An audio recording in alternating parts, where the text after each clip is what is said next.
Hi, today we learn about Angular lifecycle hooks.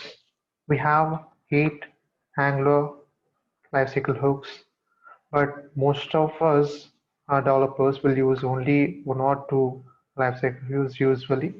Today we learned about all this and what all these lifecycle hooks, what can be used here. Yeah, come to here.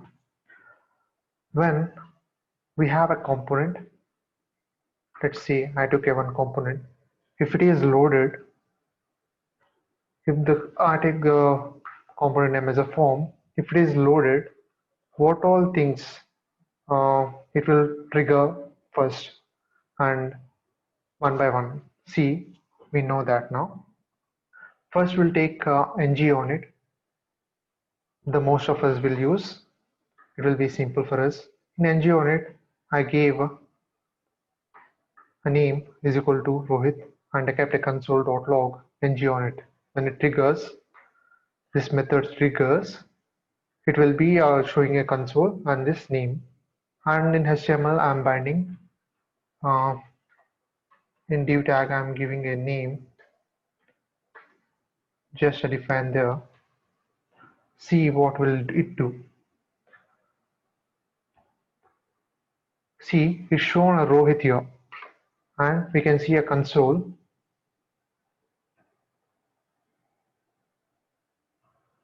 Ng on it. Okay, whatever came here. What it will do is that when ng on it, when we load this component, it initially it will trigger ng on it, this method, and whatever value we have, it will bind this data. Okay, that is a use of ng on it. Okay, and we learned about ng on it, the second one. Okay, and we use about ng on destroy. See how we'll use that one, ng on destroy. Okay, we have a method and I kept a console.log ng on destroy. Okay, let's check out where it will trigger. Now when we see,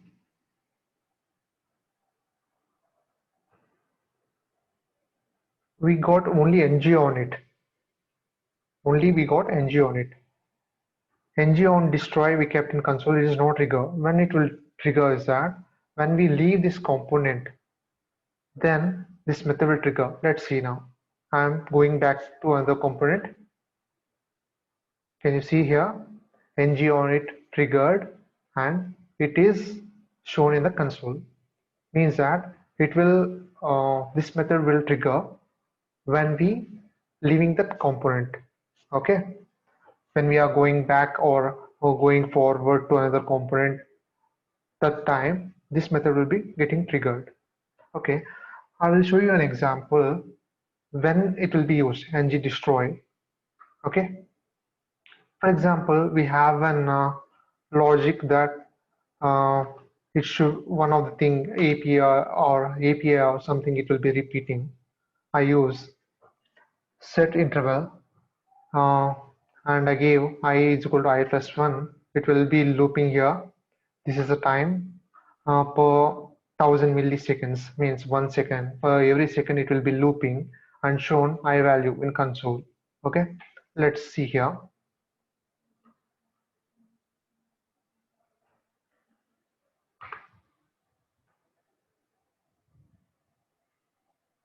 Can you see for every second this is going like this. For example, I am leaving out of this component.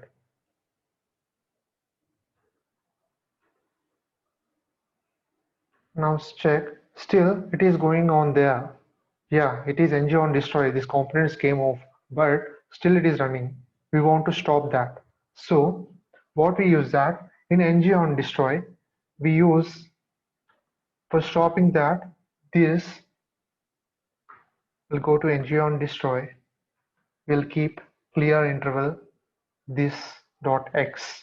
We have given this dot x is equal to set interval, right? For that I'm clearing this. When we This says when we are leaving this component, it will be stopped. Okay, this logic should be stopped. We'll check this.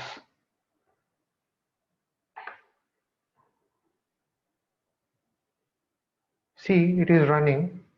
Now I'm going back to another component, ng on it destroy, triggered, and stop the repeating of the values. Okay, this will stop the looping, or when we call APIs repeatedly when we want, and sometimes it will be stopping. The purpose at the time ng on destroy will be used. Okay, next we'll check other methods, lifecycle hooks. We have other rights.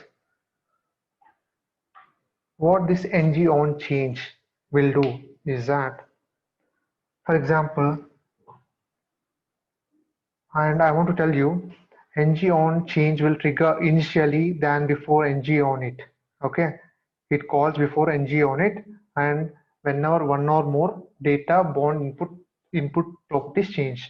Okay, if there is no data, note that if you component have no inputs or use it in without providing any inputs, the framework will not call ng on it. For example, we don't have inputs or we don't get data from your parent component, it will not trigger. I will show you that. Okay. For example, see, I created I kept like this form is a parent component for me. Okay, this is a parent component, and I created like a parent component and sending the data to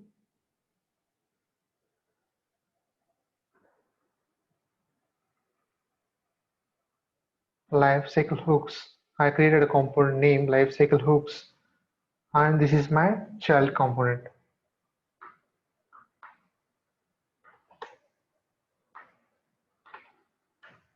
Okay, and the parent data, it is coming from my input parent data. Whatever the data, whatever I change from my parent, it will come and it will trigger here ng on change.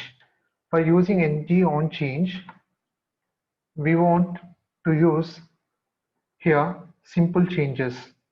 We want to import this. Okay, and for example, if we got the data, parent data, immediately it will trigger and show here console. Let's check now. Okay,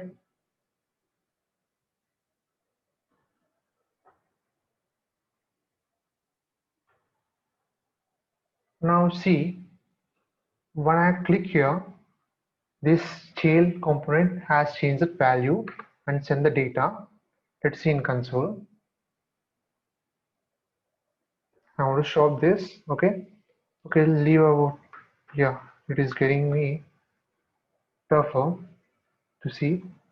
Okay, now this ng on change, we got this object before ng on it when we have a data from the parent. Okay, we got previous value and current value as well. When we change this, but I will stop this looping first for your better understanding. Yeah, I'm commented this and this one as well. Okay, now we'll see. When we loaded, we have a parent data, so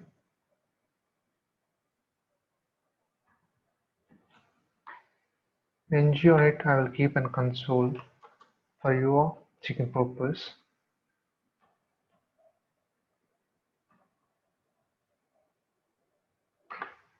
When we loaded this component, first it triggers ng on change first, and they have shown the parent data, what initial value is 0, and for example, and then it triggers ng on it. Means that in lifecycle hook, we know that it will trigger first ng on change and it will trigger next ng on it. If we don't have an input data from the parent, it will not show. As we have seen in example before, we use ng on it. For example, if we change the parent, I will take off this debugging. We can see ng on changing the parent data. Previous value is 0 and current value is 1. Okay, it is able to collect previous values and current values. If I click again, you can see previous value is 1 and current value is 2. Like that, we can collect the data of previous value and present value. Okay, let's come to other hooks we have. We have ng do change, ng after init. This all will trigger one by one. First, it will trigger this one if we have input. After that, it will trigger ng on it. After that, ng do change. After that, one by one, ng after component init, ng after connect checked, content checked, ng after view init, ng after view checked, ng on destroy. Okay, ng on destroy will trigger at last of the component. Okay, let's check all this. I will call the methods here itself,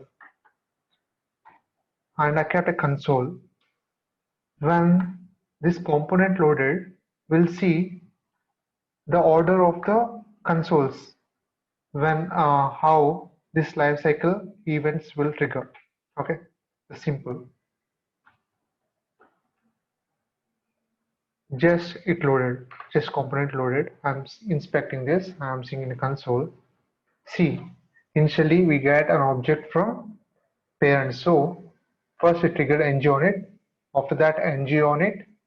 Sorry, ng on change, ng on it. Do check. After that ng after content init. After content checked. After view init. After view checked. Okay. Accordingly, what they gave in the document, it triggers in our console. Okay. This is the point we want to discuss, like lifecycle hooks when it will be triggered. A simple example. When I'm leaving this component, ng on destroy will trigger the 8. Okay, that is that we are learning today. Thank you.